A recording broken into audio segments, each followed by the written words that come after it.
but joining us to kick off hour number 3 in the middle of his second decade with the great friends of mine at ESPN, former Patriot, former Jet, longtime offensive lineman in the National Football League, Damien Woody, back here in the Rich Eisen Show. Happy New Year, Damien. How are you, sir? I'm well, Rich. Happy New Year to you as well. Right back at you. All right, so let's just jump straight into the conversation that is being had. Well, first of all, is it true? Are you the only member of ESPN that's not being interviewed by the Jets, Damien? Yeah, I guess you could say that. I mean, although I feel like I'm a consultant for the Jets, I always like to lend my voice here and there to try to get that organization where it needs to be right now. All right, so let's just jump into it, man. Aaron Rodgers couldn't have been more straightforward about the Sunday potentially being his last game, forget as a Jet, but as an NFL player. What do you think the Jets should do involving Rodgers, and then everything else that you think they should need to hire somebody there and get back on the straight and narrow, Damien? Yeah, listen, I feel like the Jets should bring Aaron Rodgers back. I know some fans with the Jets differ with me on that, but I feel like as far as other options out there, there really isn't a better option as far as the Jets are concerned. Aaron Rodgers, you could see especially after the bye week, once he started getting healthy, he actually started playing better football. And I just feel like Aaron Rodgers is in a position right now where he could actually be the bridge to the next quarterback for the New York Jets. Whether it's a guy on the roster, guy that they potentially draft, or however way they come about it. But I do think they should bring Aaron Rodgers back. And I listen, when you talk about this Jets organization, the number one thing, man, you need a leader of men out there. Forget the X's and O's. Listen, obviously you got to go out there and hire the right coordinators, hire the right teachers to implement the scheme. But you need a culture builder within that building. And I think that's where it starts with the New York Jets right now. Someone who's going to set the agenda, someone who's going to set the culture, someone who's going to have the players fall in line, and who's going to regurgitate the message from the top man on down. So hiring the right coach, okay, getting the general manager on the same page as the coach, and then from there, then you getting to players that's going to buy into what you're selling. This Jets team, this is not a rebuild. This is not a rebuild. If you look at this Jets roster, they have talent littered up all up and down the roster. Obviously, they need a couple players here and there, but when you look at positions, whether it's left tackle, wide receiver, running back, they got pass rushers, they got a cornerback. They got a lot of players at premium positions, but the one thing they don't have in that building is a culture builder, a leader of men in that building. That's where it starts with the Jets. And you think somebody can build their culture with Rodgers there, in his final year under contract, whatever they might do and you think at age 41, he's going to be the guy that you need to build a culture around and then get some quarterback up to speed? You really think that is the best course of action rather than just cauterizing this wound with a terrific roster that doesn't have a single Pro Bowler on it? And move forward, just turn the page and let the new person come in without a single whiff of the previous last two within the building. Yeah, I mean, listen, if the next regime wants to be rid of Aaron Rodgers, then so be it. I'm not gonna argue or fight about it. But I do think, listen, I think when you bring the right person into the building, the person that commands respect in the building, I think Aaron Rodgers will be a guy that will fall in line with that. I think ultimately all players want is to win and be successful. I think Aaron Rodgers wants that as well. And I think, listen, Aaron Rodgers, his 2 years in with the Jets have been a failure. If he had any type of if he's done any type of soul searching, he would obviously understand that he's contributed, much to what's going on in this Jets with this Jets team this year. But I also think that that Aaron Rodgers doesn't want to be a guy that wants to lead, end his career with this stain that's been the 2 years with this Jets organization. So I think bringing in the right guy, bringing in the right coach, guy who command the men in that building, I think Aaron Rodgers will fall in line with that. Damien Woody here on the Rich Eisen Show. What's your opinion of Jerod Mayo? There's so many in New England that feel he should be one and done because Vrabel lurks. He's out there. He can be brought in and bring the old school years back, as if Mayo's tenure there should just be one and done. What do you think? Yeah, listen, I think when you're a first year head coach, there's going to be a learning curve, and you're following a legend. You think about this: you're following the great Bill Belichick, the greatest head coach that we have ever seen in the history of our league. And so when you're Jerod Mayo, and you're following that, and for fans to expect Jerod Mayo to literally, I don't know, duplicate or come to any level of success that Bill Belichick had at this juncture in his coaching career is ludicrous. I always felt like this was, obviously this year was all about the quarterback. Finding out if Drake May is the guy. Clearly after this year, I think Drake May is the guy. I think Drake May has the opportunity, if the pieces all around him, to be one of the best quarterbacks that we have in our league. And so for Jerod Mayo, I think this was a tough year. I think there are decisions things that he said or decisions that he made that he probably regrets, but that's all a part of being on the job and learning as a first year head coach. So I think he deserves to come back another year and learn from the things that happened in this year, and hopefully he become a better player to go along with some personnel that they'll upgrade this offseason via the free agency and the draft. So when you got drafted by the Patriots in '99, who's the one who called you on the phone draft day, Damien? Pete Carroll. Pete Carroll. Yep, Pete Carroll and Robert Kraft, man. So it was an unbelievable moment to hear Pete Carroll call me and talk to me about what their vision was for me back in 1999. This was at that time, the 3-4 defense was coming back into vogue, and all these big nose guards were kind of dominating, and so they wanted the way he explained it to me was we needed a bigger center to combat those type of big nose guards, and so I'm forever indebted to Pete Carroll and Robert Kraft for selecting me 17th overall. Yeah, and then so you were there, Belichick's arrival and Brady's arrival, and then the obviously arrival of the dynasty. How do you think Bill's going to fare in college, Damien? What do you think about that? Listen, I think he's going to do well. I know everyone talks about, Bill Belichick, 72-year-old coach, how he's going to be able to relate to these young 18, 19-year-old young men.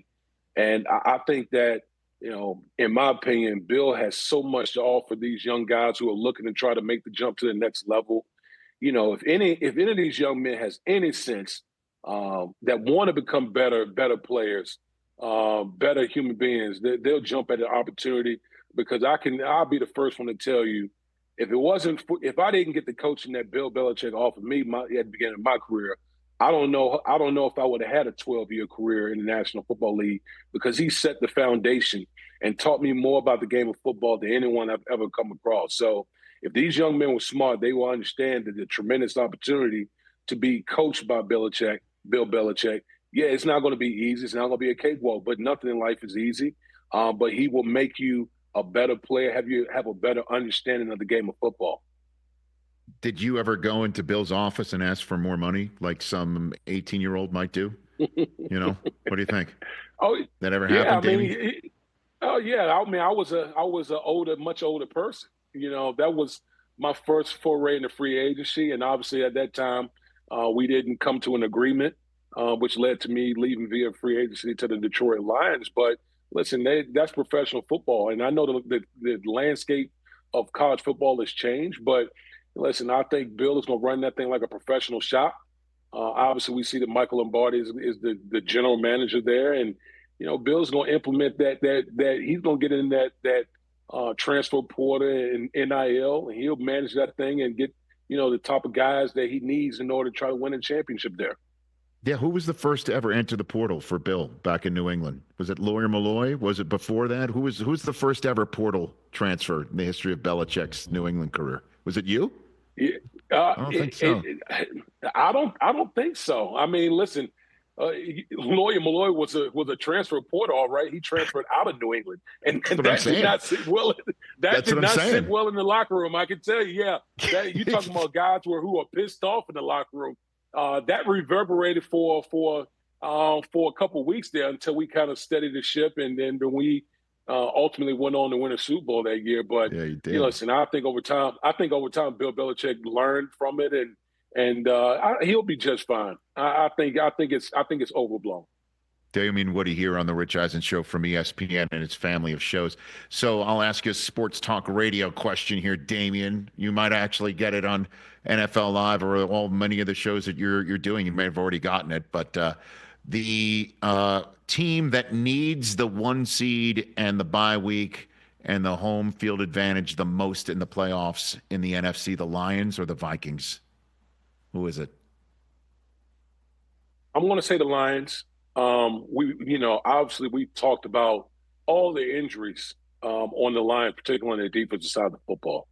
I mean, they've had, it's just rare to see the rash of injuries that a team has sustained than the Detroit Lions. And so I don't doubt the Detroit Lions will be able to score with anyone, but you got to be able to make stops and get stops in the postseason. And I just think when you look at the Detroit Lions and the history of that organization, this will be the first time in the history of their organization to get the number 1 seed, to have the road through the playoffs, go through Ford Field, which, by the way, it's a tremendous environment. Anyone who hasn't gone to Ford Field, it's a great environment. And so I think that Dan Campbell and company have done a great job of navigating those things and basically said no excuses, no explanations for the injuries. But I think they could really use the first, the number 1 seed in that first round bye to possibly get some guys back because they're going to need it. Especially since, too, you could make the case that they appeared to be inevitable as the 1 seed for much of the year, and we thought it was their world until the football gods started kicking them in the nards with 16 injury reserved defenders alone. And the fact that they could eventually make it through all of that and still be the 1 seed after all, what I think would be some tremendous wind at their sails. That said, they're the only undefeated team on the road in the NFL, and the Vikings being the 1 seed, for them to basically say, we started 5-0, lost 2 games in 5 days, and then finished up with a 10-game win streak, and you've got to come through our house with the skull chant, that would be pretty damn potent when you think about it, Damien, It would be because that Minnesota home field advantage is real. That environment is another environment that's crazy. And listen, that Minnesota Vikings team, man, they are so good. And kudos to, Kevin O'Connell and their front office for putting together a roster and an environment for guys to just, want to be there and thrive. Obviously, we've seen the year that Sam Darnold has had. And Rich, this being a Jets fan, no one has ever doubted Sam Darnold's talent. I've always said that was one of the most talented quarterbacks that I have seen up close and personal, but he just never had the right infrastructure around him. And finally, he lands in a place in Minnesota that has all of that. He has the play caller, he has the coaches, he has the personnel around him. And now we're seeing what Sam Darnold can do when he has all those things available to him, and he's having one of the finest seasons of any quarterback out there. So that Minnesota Vikings team, it's for real. I think they can go anywhere and win. But if they get home field advantage, boy, you talking about that would be a tough environment for any team to try to go in there and beat that team. So the best team in the AFC is which? Who are you putting your marker on right now? Kansas City. Still. Kansas City. Listen, if you ask anyone, hey, put your house up on the team that you're willing to bet on. Are you betting against Kansas City? I'm not. I'm not doing that. Do I think they can be knocked off? Absolutely. Baltimore can go in there and knock them off with the way Lamar Jackson and Derrick Henry were able to run the ball, and the fact that their defense it seemed like it's playing like the defense that we've been accustomed to seeing for Baltimore. Buffalo can do it with the way Josh Allen is doing it, but listen, I've said it now for a few weeks. Kansas City is starting to play tremendous football at the right time. It seems like this happens almost every year with them. We've complained over and over, what's wrong with Kansas City, particularly on offense? What's going on? Why they're not explosive? We said this and that, and now all of a sudden they're starting to round into form. They got guys coming back healthy. They're able to run the ball. They make clutch plays in the fourth quarter. And so, for me, I'm not betting against Kansas City. You're going to have to go in there and dethrone those guys. Who's your MVP before I let you go, going into the final week? Who's your MVP, Damien? Rich, I had said like maybe like 3 or 4 weeks ago, I thought Josh Allen had it locked up. Then Lamar Jackson was like, wait, this thing is not over. It's not over. But I'm still going to get the edge to Josh Allen. Because we got to remember, coming into the season, what were the expectations of the Buffalo Bills? And I think most people thought the Buffalo Bills would take a little bit of a step back. With all the defections on the defensive side of the football, obviously Stephon Diggs being traded away to the Houston Texans. They didn't have a number one receiver. And all Josh Allen has done is had the finest season of his career. My one complaint of Josh Allen throughout his career is this guy has always been a Superman with a cape, but he's always, he will give it to you in the games. He will turn the ball over. Well, guess what? He's cleaned up that as well. And so we're seeing the best of Josh Allen, without a number one receiver, just going out there and just making plays. And so for me, I would get a slight edge to Josh Allen. But listen, you can make the case again. Lamar Jackson is the best quarterback and the MVP of the league with the way he's playing, because he's put up the best numbers in his career right now. But you'd still put the marker on Josh Allen, which is not a bad marker to put it down on. I'll tell you that, man. And then there's Saquon. I mean, this is going to be a fascinating MVP vote. Damien, I appreciate the time as always. Happy New Year to you and yours, and let's chat throughout the playoffs. Absolutely, man. Same to you. Catch the Rich Eisen Show every single day on the Roku Channel, 12 to 3 Eastern, for free.